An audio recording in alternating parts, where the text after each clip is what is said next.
Hello കൂട്ടുകാരി, ഞാൻ നിങ്ങളുടെ സ്വന്തം കൈലാസ്. കൂടെ യുവിയുണ്ട്. ഞങ്ങളിതാ ഫുട്ബോളിന് പോകാൻ വേണ്ടി റെഡിയായിരിക്കുവാണേ. യുവി ജേഴ്സിയൊക്കെ ഇട്ട് ഷൂ ഒക്കെ ഇട്ട് സുന്ദര കുട്ടപ്പനായിതാ നടക്കുകയാണ്. ഞങ്ങളിതാ വണ്ടി വരാൻ വെയിറ്റ് ചെയ്യാണ്. ഞങ്ങൾക്ക് വണ്ടി ഉണ്ട് കേട്ടോ. അത് കഴിഞ്ഞിട്ട് വേണം ഞങ്ങൾക്ക് ഈവനിങ് തെയ്യത്തിന് പോകാൻ. കതിവന്നൂർ വീരൻ തെയ്യത്തിനാണ് കേട്ടോ പോകുന്നത്. ഞങ്ങളിതാ തെയ്യത്തിനൊക്കെ എത്തി. അതാണ് കതിവന്നൂർ വീരൻ്റെ തോറ്റം. കൂടെയുള്ളതാണ് കുലുക്കി തെയ്യത്തിൻ്റെ തോറ്റം. ആ വാളൊക്കെ എടുത്ത് വീശുന്നതാണ് കേട്ടോ കതിവന്നൂർ വീരൻ്റെ തോറ്റം. കുറേ സമയമുണ്ട്. ഈവനിങ് 7:30 തുടങ്ങിയിട്ട് രാവിലെ 3 മണിക്കാണ് തോറ്റം കഴിഞ്ഞത്. കുലുക്കി തെയ്യത്തിൻ്റെ തോറ്റം ഓൾറെഡി തുടങ്ങിയിരുന്നു. 6 മണിക്ക് തുടങ്ങിയിരുന്നു. ഞങ്ങൾ അവിടെ എത്തുമ്പോൾ 7:30-8 മണി ആയിരുന്നു കേട്ടോ. അവിടെ ഫുഡൊക്കെ ഉണ്ട്. ഞങ്ങൾ അവിടെ നിന്നാണ് ഫുഡൊക്കെ കഴിച്ചത്. കൂടെ അമ്മാമ്മയും ഞാനും യുവിയും അമ്മയാണ് ഉണ്ടായത് കേട്ടോ. നിങ്ങൾക്ക് കതിവന്നൂർ വീരൻ്റെ കഥ അറിയോ? എനിക്ക് അമ്മാമ്മ പറഞ്ഞു തന്നിട്ടുണ്ട് കേട്ടോ. ഞാനത് നിങ്ങൾക്കായി ഷെയർ ചെയ്യാം. കതിവന്നൂർ വീരൻ്റെ പേരാണ് മന്ദപ്പൻ. മന്ദപ്പൻ ഒരു സമ്പന്നമായ കുടുംബത്തിലാണ് ജനിച്ചത്. പക്ഷെ മന്ദപ്പൻ അതിൻ്റെ അഹങ്കാരമൊന്നുമില്ല കേട്ടോ. മന്ദപ്പൻ സാധാരണക്കാരുടെ കൂടെ കളിക്കും, ഫുഡൊക്കെ കഴിക്കും, കളിക്കാൻ പോകും. അങ്ങനെയായിരുന്നു മന്ദപ്പൻ്റെ സ്വഭാവം. പക്ഷേ ഇത് മന്ദപ്പൻ്റെ അച്ഛനും അമ്മയ്ക്കും തീരെ ഇഷ്ടമല്ല കേട്ടോ. ഒരു ദിവസം മന്ദപ്പൻ്റെ അച്ഛനും ദേഷ്യം വന്ന് ഫുഡൊക്കെ കൊടുക്കാതെയാണ്. അങ്ങനെ മന്ദപ്പൻ അവിടെ ദേഷ്യം പിടിച്ച് ഇറങ്ങി എങ്ങോട്ട് പോകും? മന്ദപ്പൻ അമ്മാവൻ്റെ വീട്ടിൽ പോകും. മന്ദപ്പൻ അവിടെ നിന്ന് ഒരു സ്ത്രീയെ കല്യാണം കഴിക്കുകയും അവിടെ താമസമാക്കുകയും ചെയ്യും. അങ്ങനെ അമ്മാവൻ്റെ കൂടെയാണ് കേട്ടോ മന്ദപ്പൻ താമസിക്കുന്നത്. അതായത് കണ്ണൂർ മാങ്ങാട്ടാണെന്നാണ് അമ്മമ്മ പറഞ്ഞത്. മാങ്ങാട്ടാണ് മന്ദപ്പൻ്റെ അമ്മാവൻ്റെ വീട്. അങ്ങനെ മന്ദപ്പൻ എന്താ ജോലി എന്നോ? എണ്ണ വിൽക്കലാണ് ജോലി. അങ്ങനെ എണ്ണയൊക്കെ വിറ്റിട്ട് വരുമ്പം മന്ദപ്പൻ എപ്പോഴും ലേറ്റായിട്ട് വരിക. അപ്പം മന്ദപ്പൻ്റെ വൈഫിൻ്റെ പേരാണ് ചെമ്മരത്തി. ചെമ്മരത്തിക്ക് എപ്പോഴും അതുകൊണ്ട് ദേഷ്യമാണ്. അപ്പോൾ ചെമ്മരത്തി ഒരു ദിവസം വളരെ ദേഷ്യപ്പെട്ടിരിക്കും. അങ്ങനെ മന്ദപ്പൻ വരുമ്പോൾ ഫുഡൊന്നും കൊടുക്കില്ല.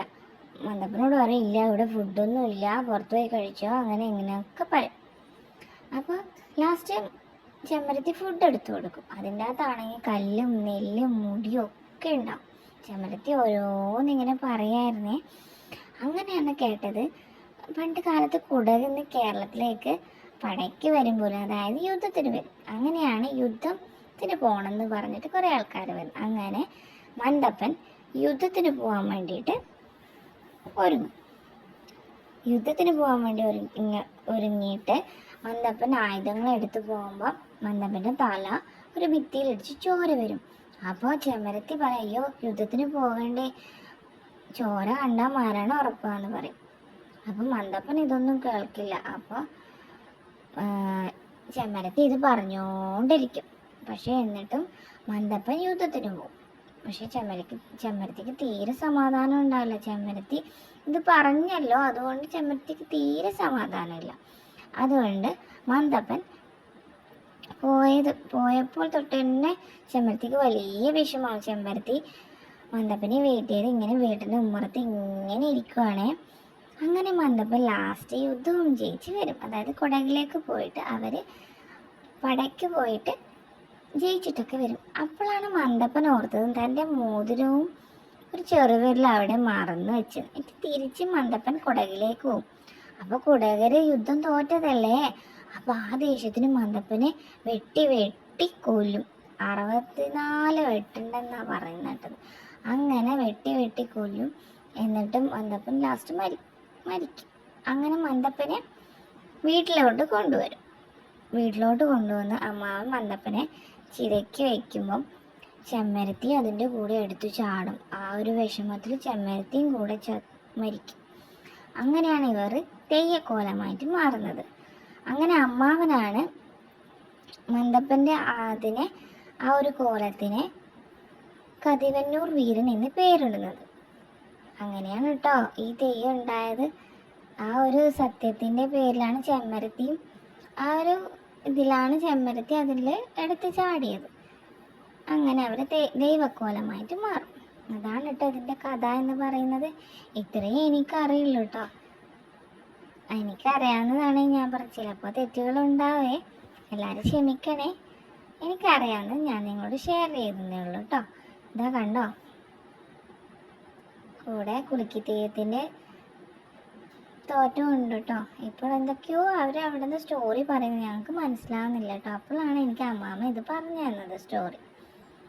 തോറ്റം കണ്ടവർക്കറിയാം ആ തെയ്യത്തിൻ്റെ കഥകൾ മൊത്തം അത് നമുക്ക് പറഞ്ഞു തരും. പക്ഷെ എല്ലാവർക്കും ഒന്നും മനസ്സിലാവില്ല കേട്ടോ. പ്രായമായ അമ്മാവന്മാർക്കൊക്കെ മനസ്സിലാവും. അങ്ങനെ ഞങ്ങൾ അവിടെ ഇരുന്ന് തോറ്റം കാണുമായിരുന്നു. കൂടെ അതിൻ്റെ ഇടയ്ക്ക് ഐസ്ക്രീമും ഫുഡും ഒക്കെ ഞാൻ അകത്താക്കുന്നുണ്ടേ. കൂടെ അനിയനും ഉണ്ട് കേട്ടോ. അങ്ങനെ ഞങ്ങൾ ഇതാ തെയ്യം കണ്ടിരിക്കുവാണേ. അതിൻ്റെ ഇടയിൽ അനിയനിത് അങ്ങോട്ടും ഇങ്ങോട്ടും ഒക്കെ പോകുന്നുണ്ട്. അമ്മ അവൻ്റെ പിറകെയാണ് കേട്ടോ. ഞാനാണ് ഈ വീഡിയോ എടുക്കുന്നത്. ഇപ്പോൾ അവിടെ തോറ്റത്തിന് എന്തൊക്കെയോ പറയുന്നുണ്ട്. സ്റ്റോറീസൊക്കെ ഇങ്ങനെ പറയുന്നുണ്ട്, ഇങ്ങനെ കുട്ടി പറയുന്നുണ്ട്. എന്നിട്ട് ഞാൻ അവിടുന്ന് എന്ത് ചെയ്തെന്നോ, ഞാൻ അവിടുന്ന് പോയിട്ട് നല്ല ഐസ്ക്രീമൊക്കെ കഴിക്കാൻ പോയി. ഐസ്ക്രീമൊക്കെ കഴിച്ച് വരുമ്പോൾ തന്നെ നല്ല ചൂടല്ലേ. ഇത് കണ്ടോ, കുലുക്കിത്തേയത്തിൻ്റെ തോറ്റാണ്. കുലുക്കിത്തേയത്തിൻ്റെ തോറ്റം നമുക്ക് പ്രസാദമൊക്കെ തന്ന് നമ്മൾ ദക്ഷിണ കൊടുത്താൽ പ്രസാദമൊക്കെ നമ്മൾ അങ്ങനെ അനുഗ്രഹിക്കുകയൊക്കെ ചെയ്യും. ഞാനാണ് കേട്ടോ വീഡിയോ എടുക്കുന്നത്. അമ്മ അവിടെ എവിടെയോ ഉണ്ട്. ഇവനെ നോക്കി പോയിട്ടാണ് ഉള്ളത് അമ്മ. ഇതാ കുറേ അച്ഛനും അമ്മമാരൊക്കെ ഉണ്ട്. അവരോരോ കഥ ഇങ്ങനെ പറയാ, അങ്ങനെയാണ് ഇങ്ങനെയാണ് എന്നൊക്കെ. എനിക്ക് അവിടുന്ന് പ്രധാന ജോലി ചൂടായതുകൊണ്ട് എല്ലാ അച്ഛനും അമ്മമാർക്കും വെള്ളം എടുത്ത് കൊടുക്കലായിരുന്നു കേട്ടോ.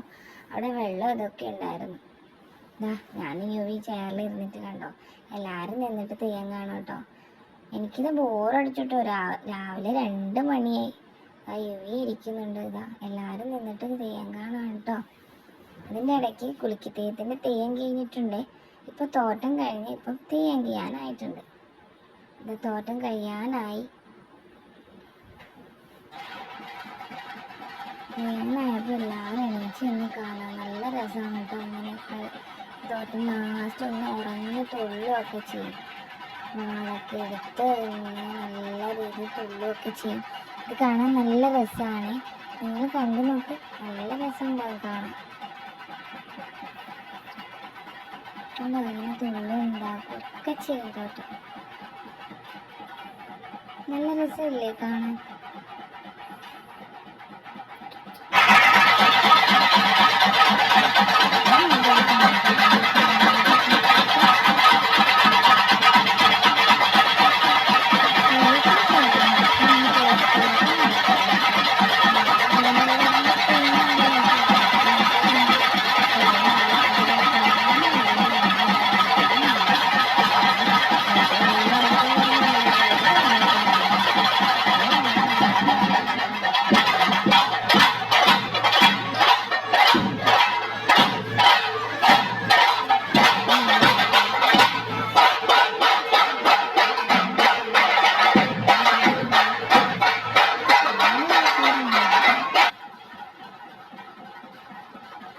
അത് വയലിലാണ് കേട്ടോ. തെയ്യം ഉണ്ടായത് വയലിൽ. നമ്മളിവിടെ കണ്ടം എന്ന് പറയും, അല്ലെങ്കിൽ വയൽ. അതാ കുലുക്കിത്തേയ് ഇറങ്ങി കേട്ടോ. അതാണ് കുലുക്കിത്തേയ്. നല്ല തിരക്കാണ്. ഞങ്ങളിന്ന് ബാംഗ്ലൂർ ഫയൽ ഫുഡ് കഴിക്കാൻ ഇറങ്ങിയപ്പോൾ ഞങ്ങളുടെ സീറ്റൊക്കെ അങ്ങ് പോയി. അതാണ് കുലുക്കിത്തേയ്. ഇത് ഇറങ്ങിയാടാണ് കേട്ടോ. നല്ല രസമില്ലേ കാണാൻ? രാത്രി ഇങ്ങനെ കാണാൻ ചുവന്ന ഡ്രസ്സൊക്കെ ഇട്ട് മുഖത്തെ ചായയൊക്കെ കാണാൻ കുലുക്കിത്തേയത്തിൽ നല്ലത്. മീശയൊക്കെ ഉണ്ട് കേട്ടോ, കട്ടിയുള്ള മീശ. കുലുക്കിത്തേയത്തിൻ്റെ കഥ എനിക്കറിയില്ല കേട്ടോ. അതുകൊണ്ടാണ് ഞാൻ കരുവന്നൂർ വീരൻ്റെ കഥ പറഞ്ഞു തന്നത്. കരുവന്നൂർ വീരൻ്റെ തോറ്റം അവിടെ ഉണ്ട് കേട്ടോ. അതിൻ്റെ ഇടയിലാണ് കുലുക്കിത്തേയം കീഴിട്ടുള്ളത്. രണ്ട് കോലം ഒപ്പരം ഉണ്ടാകുമ്പോൾ ഒറ്റയ്ക്ക് കീഴില്ല എന്നാണ് പറയുന്നത് കേട്ടത്. ഇതിപ്പോൾ കിഞ്ഞവാട് നല്ലോണം ഉറഞ്ഞു തുള്ളുന്നുണ്ട് കേട്ടോ. അത് കണ്ട അതിന് ചൂട്ടെന്നാണ് കേട്ടോ ഇവിടെ പറയുന്ന. ഓല ഇങ്ങനെ കത്തിച്ചിട്ട് ഇങ്ങനെ റൗണ്ടായി കറക്കും. ആ ഒരു വെളിച്ചത്തിലാണ് തെയ്യം ഇങ്ങനെ കളിക്കുന്നത്. കണ്ടോ? പണ്ട് കാലത്തൊന്നും ലൈറ്റ് ഇതൊന്നുമില്ലല്ലോ, അപ്പോൾ ചൂട്ടല്ലേ കത്തിക്കുക. അങ്ങനെ അതാണ് കുലുക്കിത്തേൻ. ഞാൻ ആദ്യമായിട്ടാണ് കുലുക്കിത്തേത്തിനെയും കാണുന്നത്.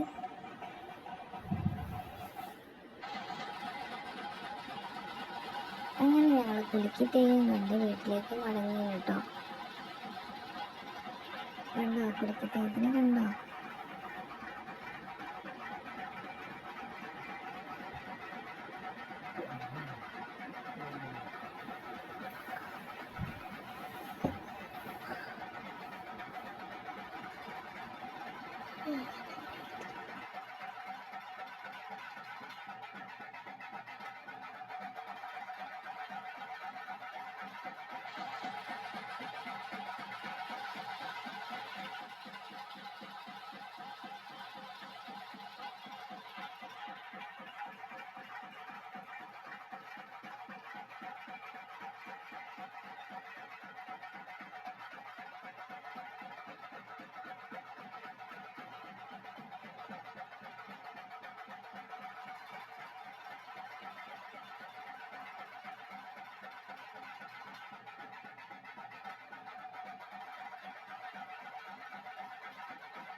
അപ്പോൾ എല്ലാവരും എൻ്റെ വീഡിയോ കാണണേ, ലൈക്ക് ചെയ്യണേ, സബ്സ്ക്രൈബ് ചെയ്യണേ. ബായ്.